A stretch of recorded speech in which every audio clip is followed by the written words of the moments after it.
Kabila, Tshisekedi, vision aux antipodes, revirement à l'UDPS, dialogue politique, Tshisekedi d'accord sous conditions. Et enfin, Herman Cohen, Kamere Mouyambo, Matata et enfin Louyeye, il prépare l'apocalypse now.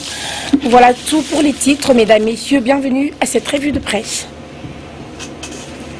Bonsoir, la prospérité ouvre cette revue de presse avec cette exclamation Kabila Tshisekedi, vision aux antipodes. Là où Kabila dit qu'il n'y a pas de crise en RDC, Tshisekedi lui dit qu'il y en a.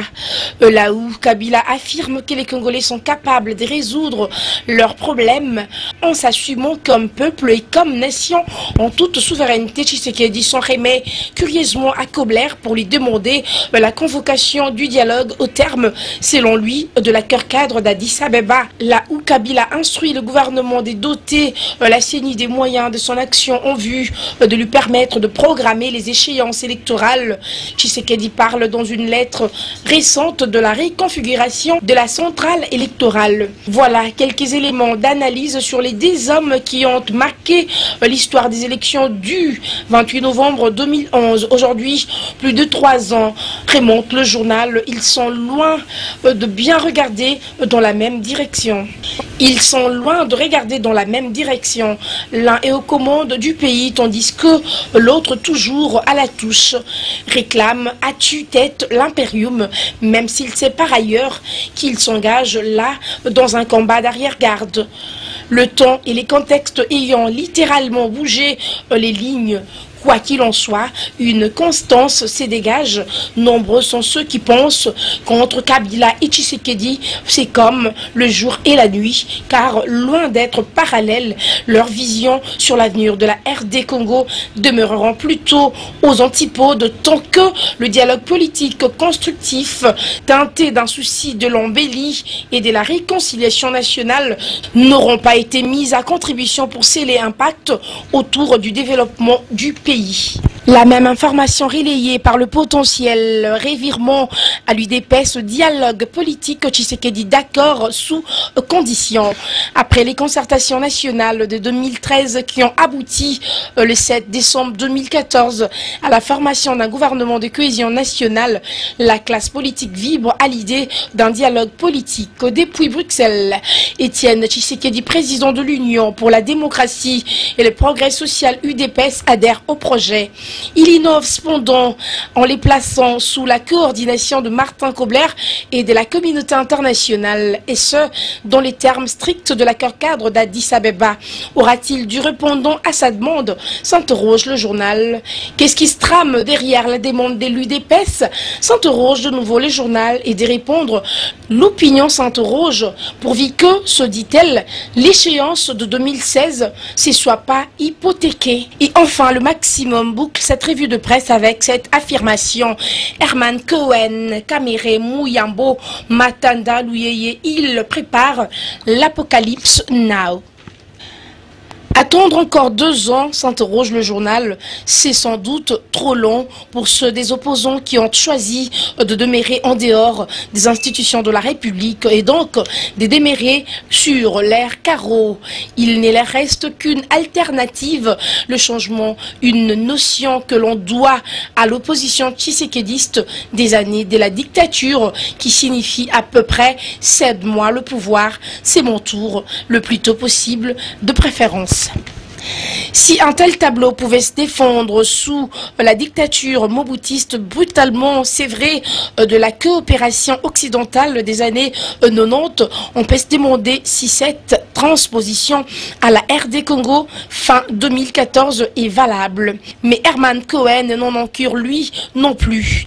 Il va de sa petite prédiction, incitation, les nombres et la véhémence de gens qui descendront dans la rue pour protester contre toute modification de la Constitution dépasseront de très loin ceux de Burkina Faso, avance-t-il. Fin des citations. Le signal ainsi donné comme un bon vieux ton ne passe pas inaperçu en RD Congo, où une véritable ruée vers l'apocalypse ainsi sonné se manifeste. De Paris, où il séjourne Vital Kamerhe, le président national de l'UNC, qui joue des pieds et des mains pour se faire passer pour le chef des files de l'opposition aux grandes dames des Tshisekédistes et de leur UDPS, a lancé un appel par voie de presse au peuple RD congolais qui l'invite à faire usage de l'article 64 de la Constitution pour barrer la route à Joseph Kabila selon des confrères paraissant à Kinshasa.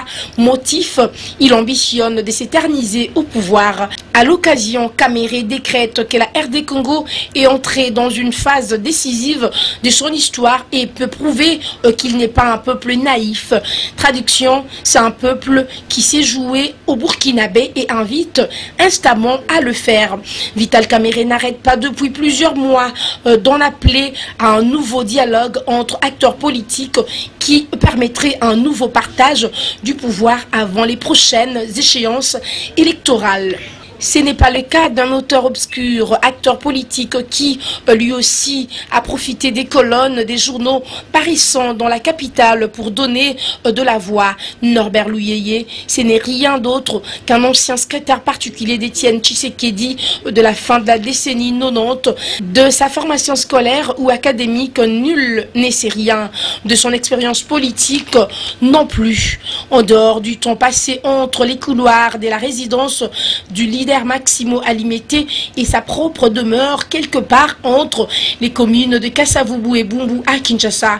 L'homme s'était sans doute trompé en claquant trop tôt les portes de l'UDPS début 2000, puisque par la suite, aucun de scrutins électoraux organisés en 2006 puis en 2011 ne lui ont permis de se faire plébisciter par ses corégionnaires du Bas-Congo. C'est tout dire de l'homme qui promet descendre dans la rue le 23 décembre 2014, attestant ainsi du même coup du capital politique que l'on peut tirer des nombreuses années passées dans les rangs de l'UDPS. Sur ce chapitre des prétendants à une place au soleil après l'apocalypse, on peut citer Jacques Matanda Mamboyo, un jeune activiste politique des années de la Conférence nationale souveraine, propulsé sur les devants de l'arène politique nationale parce que son feu père avait été condamné à mort par le maréchal Mobutu dans les années 70.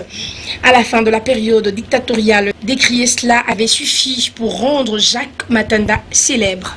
À cette allure-là, on peut beaucoup épiloguer sur les conséquences à venir de l'apocalypse miroitée ci et là. C'est donc tout pour cette revue de presse. Mesdames, messieurs, bonsoir. C'en est donc fini pour cette revue de presse. Merci à vous de l'avoir écouté. Suivez-nous également dans lecoléacongo.com. On se retrouve demain. D'ici là, portez-vous bien, mais faites www.congolocolenews.com. Là, vous aurez toute l'information sur la République démocratique du Congo.